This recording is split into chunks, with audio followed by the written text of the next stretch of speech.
News 18 India।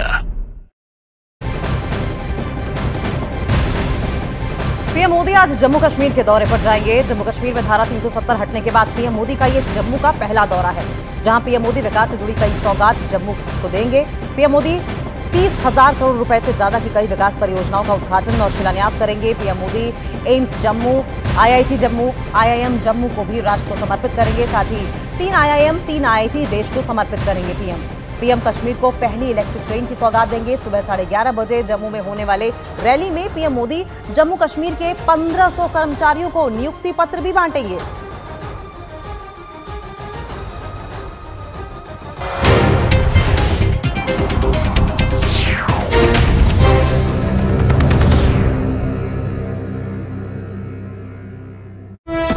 को one विभाग के अजीश नाम के कर्मचारी और 17 फरवरी को एक गाइड की मौत हो गई थी। इसके बाद केरल के राज्यपाल वायनाड जाकर मृतकों के परिवार से मिले, लेकिन वायनाड से लौटते हुए कन्नूर में उनका सामना लेफ्ट के छात्र संगठन SFI से हो गया और उनका विरोध देखकर राज्यपाल आरिफ मोहम्मद खान का पारा चढ़ गया। उन्होंने गाड़ी रोकी और उतरकर SFI कार्यकर्ताओं को चुनौती दी। उन्होंने पहले तो उन्हें वहां से जाने को कहा और जब विरोध शांत नहीं हुआ तो वो भड़क गए। आरिफ मोहम्मद खान इसलिए भड़के क्योंकि पुलिस ने पूरा जोर लगा दिया, लेकिन लेफ्ट के छात्र संगठन SFI के कार्यकर्ता काबू में नहीं आए। वो काले झंडे लेकर राज्यपाल की गाड़ी के आगे खड़े होने की कोशिश करते रहे। ये देखकर राज्यपाल आरिफ मोहम्मद खान को गुस्सा आ गया। उन्होंने प्रदर्शनकारियों को सीधी चुनौती दी। आरिफ मोहम्मद खान रात में कन्नूर के रास्ते वायनाड गए थे और हाथियों के हमले में मारे गए लोगों से मिलकर वो उसी रास्ते लौटे और एक बार फिर उनका विरोध हुआ। इससे पहले रात में भी उनके काफिले को काले झंडे दिखाए गए। केरल में ये सारा बवाल हाथियों के उत्पात की वजह से हुआ, क्योंकि वायनाड के लोगों ने केरल सरकार पर उनकी समस्या का हल नहीं निकालने का आरोप लगाया था। इसी के बाद केरल के राज्यपाल वायनाड रवाना हो गए, लेकिन रास्ते में ही लेफ्ट के छात्र संगठन SFI ने उनका विरोध किया और उनके काफिले को काले झंडे दिखाए। ये लोग कन्नूर में उस जगह खड़े हुए जहां से राज्यपाल आरिफ मोहम्मद खान का काफिला गुजरा। इन लोगों ने काले झंडे दिखाए ही थे कि पुलिस वाले आ गए। उन्होंने राज्यपाल के काफिले का विरोध करने वाले इन लोगों को पीछे धकेला, लेकिन ये लोग पीछे नहीं हटे। एक प्रदर्शनकारी तो पुलिस वाले का हाथ झटक कर राज्यपाल के काफिले के सामने आ गया। इसके बाद पुलिस वालों ने आओ देखा ना ताव और इन लोगों को पुलिस की गाड़ी में ठूंसना शुरू कर दिया, लेकिन प्रदर्शनकारियों की नारेबाजी नहीं रुकी। प्रदर्शन के दौरान कुछ SFI कार्यकर्ता उग्र हो गए। वो एक पुलिस वाले से भिड़ गए। उन्होंने उसे घेर लिया। इन लोगों के चेहरे का गुस्सा देखकर लगा कि वो पुलिस वाले से मारपीट कर देंगे।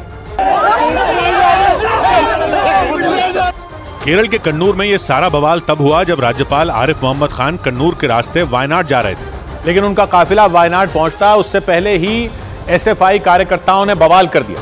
बाद में उन्हें हिरासत में ले लिया गया और केरल के राज्यपाल वायनाड पहुंचे और वहां पर उन्होंने हाथियों के हमले में मारे गए वन विभाग के कर्मचारी अजीश के परिवार से मुलाकात की। इसे एक दिन पहले राहुल गांधी भी अजीश के परिवार से मिले थे। उन्होंने हाथियों के हमले में मारे गए गाइड BP पॉल के परिवार से भी मुलाकात की थी। राहुल गांधी केरल के वायनाड से सांसद हैं और वायनाड में ही 10 फरवरी को हाथियों के हमले में वन विभाग के कर्मचारी अजीश की मौत हो गई थी। फिर 17 फरवरी को हाथियों के हमले में एक गाइड की मौत हो गई थी। वायनाड में हाथियों के अटैक की कुछ खतरनाक तस्वीरें भी आई थी। एक CCTV फुटेज में तो हाथी दीवार को तोड़ता हुआ एक आदमी की ओर बढ़ता दिखा था। इन तस्वीरों को देखकर अंदाजा लग गया था कि वायनाड में हालात कितने खराब हैं और इसीलिए इस मामले पर वायनाड में बवाल बढ़ गया। हंगामा बढ़ने के बाद राहुल अपनी भारत जोड़ो न्याय यात्रा बीच में छोड़कर वाराणसी से वायनाड पहुंच गए थे, क्योंकि वायनाड में एक हफ्ते में हाथियों के हमले की वजह से 2 लोगों की मौत हो गई थी। इसी वजह से स्थानीय लोगों में केरल की P. विजयन सरकार के खिलाफ जबरदस्त गुस्सा नजर आया। 2 दिन पहले तो वो सड़कों पर उतर आए थे और वायनाड में खूब हंगामा हुआ था। इतनी भीड़ जुट गई थी कि पुलिस के हाथ पांव फूल गए थे। बताया गया कि स्थानीय लोगों के इस प्रदर्शन में BJP समेत कई विरोधी पार्टियों ने भी हिस्सा लिया था। इस दौरान प्रदर्शनकारियों ने पुलिस की गाड़ी को घेर लिया था। नौबत यह आ गई थी कि पुलिस वाले अपनी जगह से हिल भी नहीं पाए थे। हाथियों के उत्पात से परेशान लोग इतना भड़क गए थे कि पुलिस से उनकी झड़प तक हो गई थी। हालत यह हो गई थी कि लोगों को समझाने गए पुलिस वालों को धक्के खाने पड़ गए थे। कोई उनकी बात नहीं सुन रहा था और ऐसा लगने लगा था कि लोग पुलिस वालों से मारपीट कर लेंगे, क्योंकि हाथियों के हमले से हुई लोगों की मौत ने उनका पारा 7वें आसमान पर चढ़ा दिया था। केरल सरकार पर आरोप लगा था कि वो जानवरों और इंसानों के बीच संघर्ष खत्म करने के लिए स्थायी समाधान नहीं निकाल रही और इसी वजह से और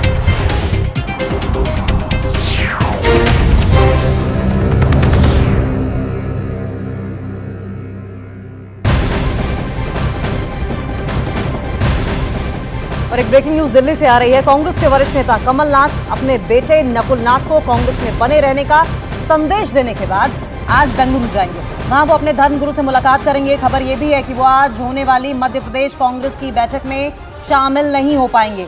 बताया यह गया है कि कमलनाथ बेंगलुरु से लौटकर राहुल गांधी की भारत जोड़ो न्याय यात्रा में शामिल होने की तैयारियों में जुटेंगे। राहुल की यात्रा से पहले उसमें शामिल होने के लिए 25 फरवरी को कमलनाथ और नकुलनाथ भोपाल में ही होंगे।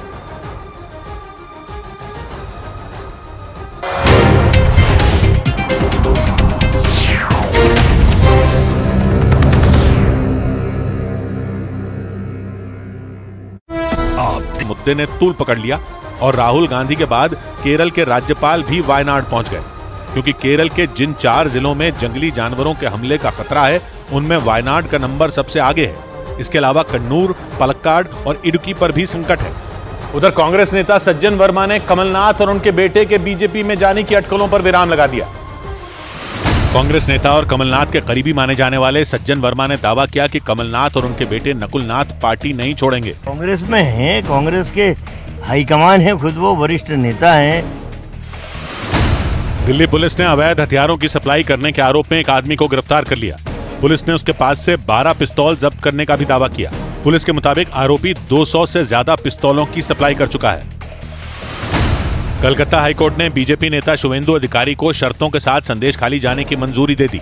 अदालत ने साफ किया कि शुवेंदु अधिकारी को इस बात की जानकारी देनी होगी कि वो संदेश खाली में कहां-कहां जाएंगे। इसके अलावा उन्हें कोई भी उकसाने वाला भाषण न देने की भी हिदायत दी गई। कोर्ट बोला है मैं जाऊंगा, पूछ पाएगा नहीं तो कल देखा जाएगा। सूत्रों के हवाले से खबर है कि प्रधानमंत्री नरेंद्र मोदी 7 मार्च को पश्चिम बंगाल का दौरा कर सकते हैं। खबर है कि वो बारासात शहर में महिलाओं को संबोधित करेंगे। बारासात इलाके में ही संदेश खाली गांव है। इस बीच जम्मू कश्मीर में हो रही भारी बर्फबारी की वजह से वहां रहने वाले लोगों की मुसीबतें बढ़ गई, क्योंकि आसमान से इतनी ज्यादा बर्फ गिरी कि इस केंद्र शासित प्रदेश की कई अहम सड़कें बंद हो गई। बर्फबारी की वजह से वहां की सड़कों पर बर्फ की मोटी परत जम गई और उसकी वजह से सड़कों पर लंबा जैम लग गया। बारामूला के गुलमर्ग से जो तस्वीरें सामने आई उनमें एक तस्वीर में वहां हर तरफ बर्फ ही बर्फ नजर आई। सड़क के किनारे कई इंच बर्फ जमी दिखाई दी। बर्फ गिरने की वजह से सड़कों पर फिसलन बढ़ गई और उसकी वजह से सड़कों पर लोगों का गाड़ी चलाना तक मुश्किल हो गया। बर्फबारी और जैम से गाड़ियां वहां रेंगती नजर आईं। मैं आपको दिखाने की कोशिश करूंगा। ये आप देख सकते हैं, बहुत ज्यादा बर्फ सड़कों पे जमा हुई है, फिसलन बहुत ज्यादा है। अब बहुत ही एहतियात के साथ जो है गाड़ियां लोगों को चलानी पड़ रही हैं। हालांकि लोगों को परेशानी से बचाने के लिए वहां प्रशासन की कुछ गाड़ियां बर्फ हटाने के काम में जुटी दिखाई दी। इसी तरह की एक दूसरी तस्वीर रामबन जिले से भी सामने आई। वहां भारी बर्फबारी की वजह से पूरा इलाका दूध की तरह सफेद नजर आया।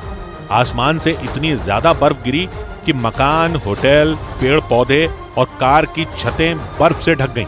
जबकि वहां से आई एक दूसरी तस्वीर में बारिश की वजह से पहाड़ों के मलबे ने जम्मू को श्रीनगर से जोड़ने वाले हाईवे पर कब्जा कर लिया और उसकी वजह से वहां भी गाड़ियों की लंबी कतार लग गई और कई जगहों पर तो जैम की वजह से हालात बिगड़ गए। यहां तक कि सचिन तेंदुलकर के परिवार को भी इस जैम से दो चार होना पड़ा। ये तब हुआ जब जम्मू कश्मीर में गुलमर्ग जाने के दौरान भारी बर्फबारी की वजह से सड़क पर जैम लग गया और उसी जैम में सचिन तेंदुलकर का परिवार कुछ देर के लिए फंस गया।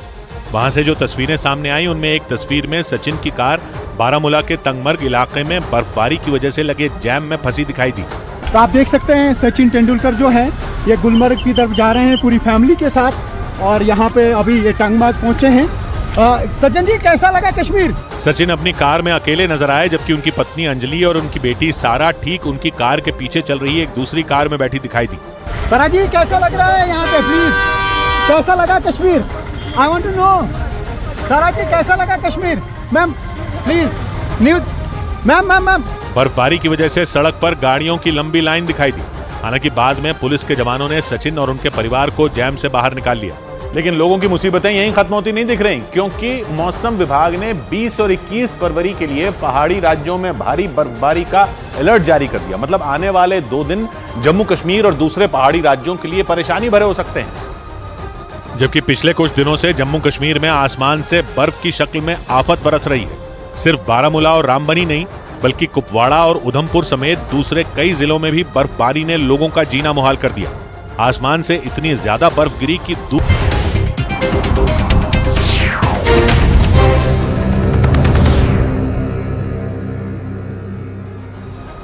और पहाड़ों पर बर्फ की सफेद चादर बिछ गई है। उत्तराखंड, हिमाचल प्रदेश और जम्मू कश्मीर में बर्फबारी हो रही है, जिससे कि वहां पर ठिठुरन बढ़ गई। उत्तराखंड के औली, मनाली, गंगोत्री धाम, बद्रीनाथ धाम में बर्फबारी हुई, जिससे कि वहां के नजारे और भी मनमोहक हो गए हैं। वहीं सड़कों पर भी बर्फ की मोटी चादर बिछी हुई दिखाई दी। कश्मीर से लद्दाख तक बर्फबारी के बाद सड़कें सफेद चादर में, घर, मकान, दुकान और बद्रीनाथ, केदारनाथ धाम में भी बर्फबारी के बाद मनमोहक नजारे देखने को मिले।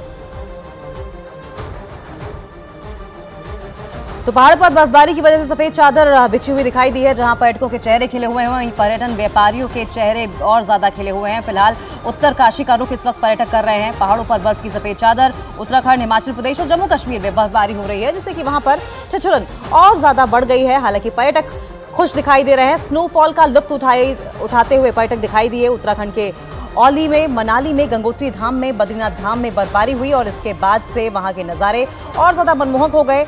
औली में कई लोग स्कीइंग करते हुए भी दिखाई दिए। वहीं सड़कों पर भी बर्फ की मोटी सफेद चादर बिछी हुई दिखाई दी। ये 5 तस्वीरें आपकी टीवी स्क्रीन पर आप देख रहे हैं, चमोली उत्तराखंड से हैं। वहीं औली उत्तराखंड पे, जहां पर पहाड़ों पर सफेद चादर बिछी हुई है। मौसम ने किस कदर करवट बदली है, उत्तरकाशी की तस्वीरें भी बता रही हैं। वहीं सैलानियों में खुशी देखी जा रही है।